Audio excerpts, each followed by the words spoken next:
So in this case, we are testing the hypothesis of 3 or more equal population means. In the previous example, we were using the F to test whether or not variances were equal. Okay, that was our test, whether or not variances were equal or not equal. But now we're using the F test to determine whether or not 3 or more population means are equal. Okay. Some of the basic assumptions: the sampled populations follow the normal distribution. Okay. So again, we're talking about normality. The populations have equal standard deviations. Okay, so there's equality among our sigmas, and the samples are randomly selected and are independent. So testing the hypothesis of 3 or more equal population means. So if we go straight to the bottom here, we can see that our null hypothesis is that all the means are equal. So whatever number of means you have, whether it's 1, right, whether it's 2, or whether it's 48, okay, all of the means are equal. The alternate, therefore, must be that the means are not equal. Okay, the alternate must be that the means are not equal. Testing hypothesis of 3 or more population means. We have somebody managing a financial center who wishes to compare the productivity as measured by number of customers served among 3 employees. So you have your 3 employees right here. Okay, Wolf, Carosa, White. 4 days are randomly selected and the number of customers served by each employee is recorded. So the first one is cases where the treatment means are the same, right? And we can see that here. All the mu's are the same. You can see that, yes? Yes. Okay, so a mu equals a mu equals a mu in terms of like the productivity of these employees. And then we see a case where the treatment means are different because we have a mu here, right, which will be different than this mu, which will be different than this mu. Okay, so either the means are equal or they are not. Okay, so 4 major carriers joined in hiring a marketing research firm. A survey was given to different passengers on different airlines. The survey had questions about customer service. 25 questions were asked, offering a range of possible answers. A score of 4 meant excellent, right? 4 means excellent. 3 is fair, etc. And then what they would do is just add up the scores, okay? And there you have it. So the higher the score, the better. So a 94, of course, is better than a 65, okay? Because that means on that particular survey, people showed that they were happier. 25 times 4, right, equals 100. So 100 is your best possible score. So if somebody comes in at a 94, right, they're mainly saying what? Excellent. Okay, so that's how we interpret that. So we have for Northern, right, 4 respondents. For WTA, you got 5 respondents, etc., etc. Okay, and so the question is there a difference in the mean satisfaction level among the 4 airlines using an alpha of 0.01? Again, is there a difference in the mean satisfaction level among the 4 airlines using an alpha of 0.01? Okay, so we can calculate means all day, right? We can just drop this into Excel and calculate the means. But what we want to do is statistically prove whether or not there is a difference in the mean satisfaction level, as opposed to just saying, well, one mean is higher than the other, so that means this company is better than the other. There's a better way to test. That's the point, really, of this chapter. So if we look at this, we can see, hey, computing the treatment and the grand means. Okay, so this 349 represents what? What does that 349 mean? Not the mean. Not the mean. Not the mean. What does the means? No. Look at this here. The sum of the column. Exactly. It's the sum of the column. Okay. So if we have the sum of the columns for each one of these, then we can say, okay, how many numbers are in that column, which would be right here. And then if we take this number divided by that number, we're going to get the actual mean of the column. So which company has the highest satisfaction score? The WTA. The highest average satisfaction score. The Northern has. There you go. There you go. 87.25. Now it could be because there's only 4 and they chose the higher 4. Who knows? But just based on this data, Northern has the higher average satisfaction score. They also have the higher single satisfaction score of 94. Okay, so that's easy enough. Now the grand mean represents the mean of the means. Okay, so if we take the average of all of those, we're going to get 75.64. Okay, so that's our interpretation of that. And so given that, and let me actually bring that back. So our grand mean, well, we'll see it again. All right, so state the null and alternate. So the mu for Northern is equal to the mu for WTA, etc., etc. So on one hand, null hypothesis is saying all the means are equal. On the other, alternate hypothesis is saying the means are not at all equal. So that's our H1. So state the level of significance. The 0.01 significance level is stated in the problem. Okay, so we have an alpha of 0.01. We know we want to use the F-stat because the F-stat is used to test when you have more than 2 means in play, right? We're testing more than 2 means. Whenever we get beyond that 2 number, right, we're going to the F-stat. In this case, we have 4. We could have 44, right? But that's what we know. That's when we know to use the F-stat.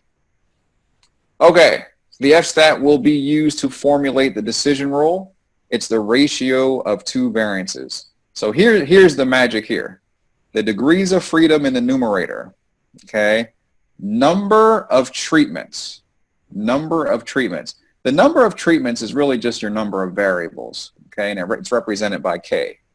In this case, our number of variables is 4. How do we know? Because we have 1, 2, 3, 4. Okay? So that's our treatment number. A treatment just means how many variables are we working with for this problem. Okay? And we're dealing with 4 variables. All right, so that's where our 4 comes into play.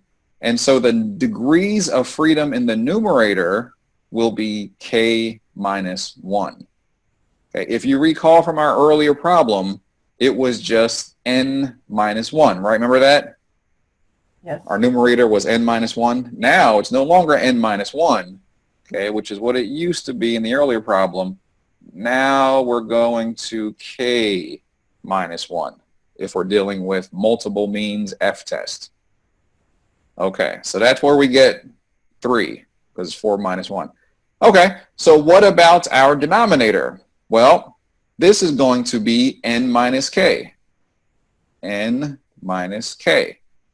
Our N, of course, comes from the total number of N. And get rid of this. Here's our N.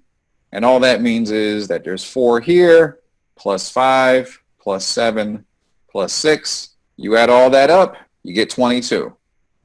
Okay, so our total N is 22. What's our K again?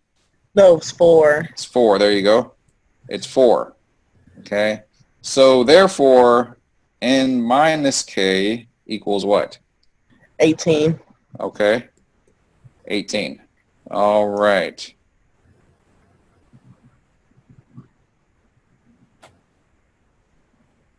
Okay, get back to the slide. So this is where the 18 comes from. Okay, so our numerator is 3 and our denominator is 18. Now, where do we use that? Well, right here.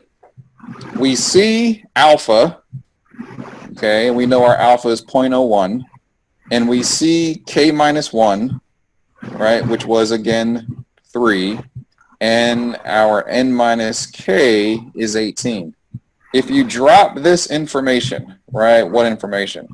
This, 0.01, 3, and 18. If you put this information into Excel, you will get a 509.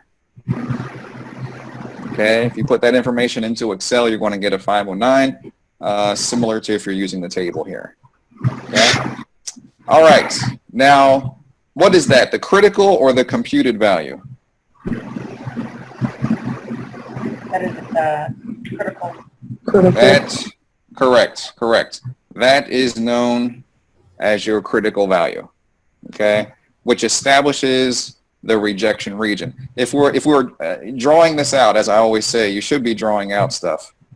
But if we were deciding to draw this out,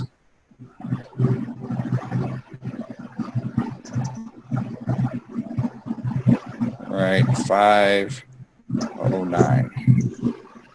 Okay, and then of course we would have the rejection region right here. Okay, and I believe it was 0.01, so this would be 0.49. Okay, all right. And so the computed value will be determined once we establish the ANOVA table. Notice this chapter is the ANOVA chapter. So we are trying to effectively find this number, which will be our computed value. Okay. To get to that number by hand, we would create the ANOVA table. The ANOVA table comes from the computation of these items here. Okay. Not so hard, really. Just, you know, a couple of steps need to be taken. All right, creating the ANOVA table, computing SS total and SSE, which is on the left-hand side here. Now this, let's look at one number. Don't overthink this thing here. Let's look at one number, this 18.36. Where do you think that comes from? And look at this math here. Look at that math. What does X mean?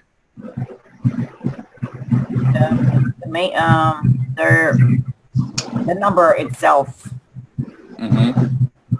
And X bar is the mean of the whole column. Right. X bar is the mean of the whole column. Okay. Well, think about that. Do you think it's the mean of the whole column or the mean of the grand mean?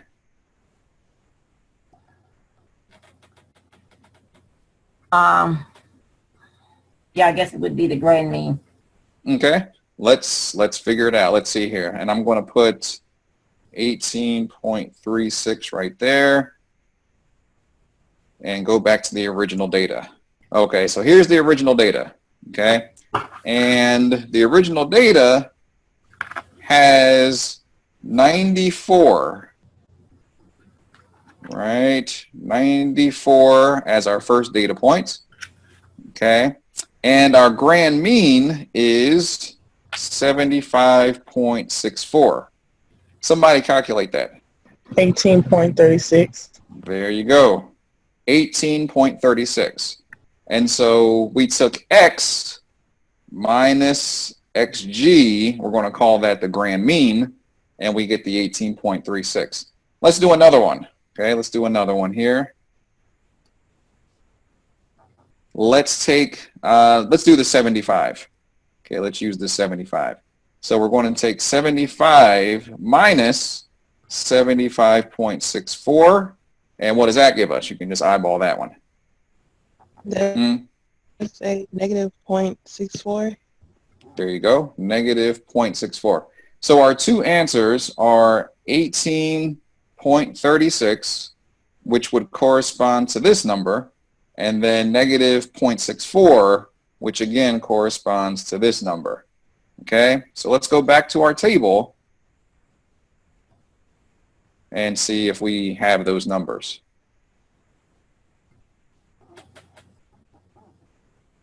And there it is.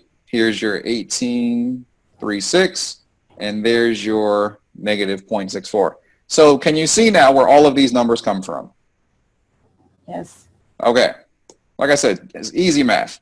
Now, if we squared all those numbers, right, if we squared all those numbers, we would then get these numbers. So square 18.36, and you're going to get that number. Square negative 0.64, and you're going to get that number. Okay? So that's all the bottom, okay, it's all the bottom table represents. Now, if we add them up, right, let's add all these up. We get this. We add all these up. We'll get that, etc. So the SS total then is represented by the summation of the squared differences. The summation, what do I mean summation? I mean adding up all of these. What do I mean squared differences? I mean each of these are squared differences, squared difference, squared difference, squared difference.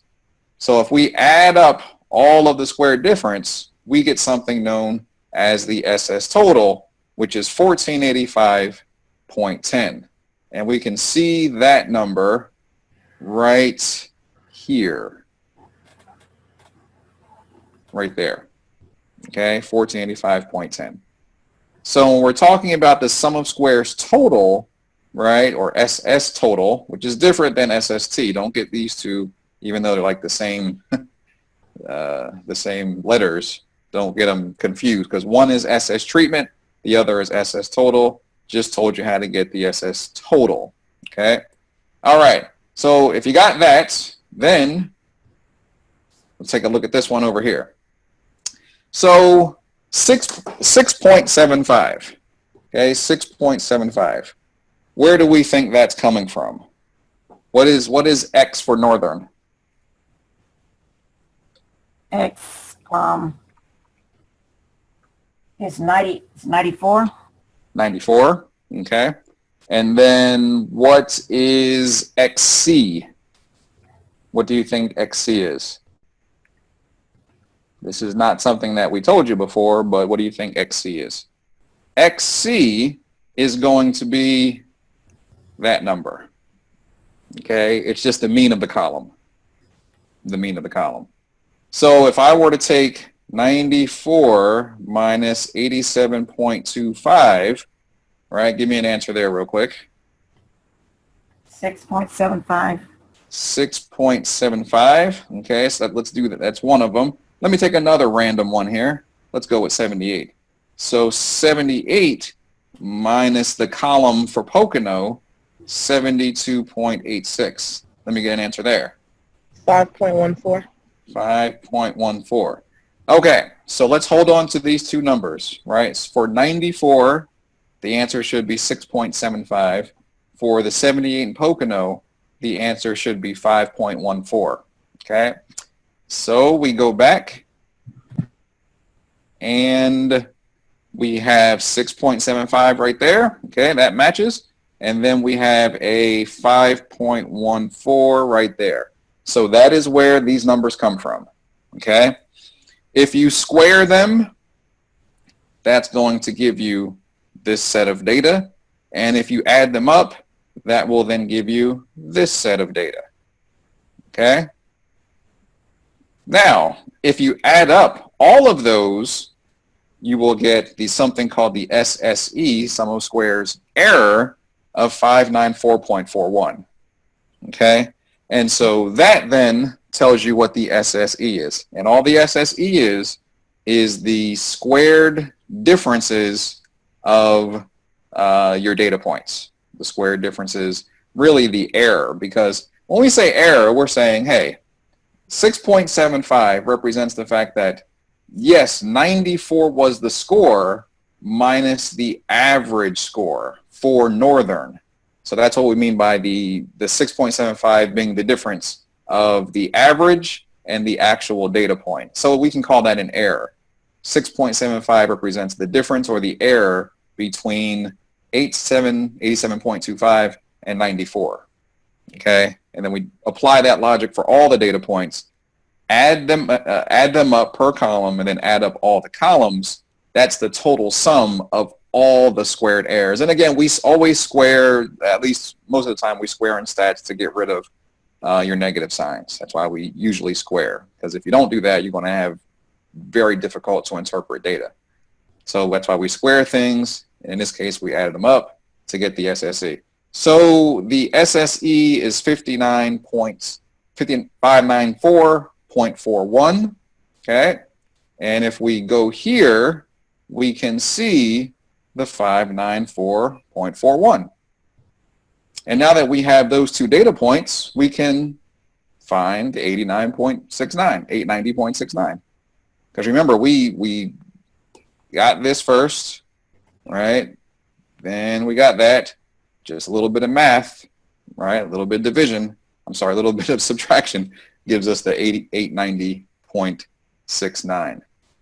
Okay, so that's how we get the sum of squares column. The degrees of freedom column, actually, we already got. Okay, remember, that's just k minus 1 and n minus k. And we already did that, 3 and 18. And if you add those two together, that's where we get the 21. The mean square, you can see where that comes from. If you just take this number divided by that number, you're going to get the mean square for treatment, and then the same logic to get the mean squared error. Now, once you find the MST and the MSE, if you divide those two, you're going to get something known as the computed F. We can call this the computed F. We could also call this the test statistic. Okay, so this 899 is the number we needed to compare to our critical F, which we got earlier of 5.09. Okay, so if I'm building my graph, again, I can say this is 5.09, which establishes the rejection region, right? And this is 899, which falls in the rejection region. So therefore what? Therefore what? We reject We reject what? the test statistic. Wait, I mean the null. Exactly. We reject the null hypothesis.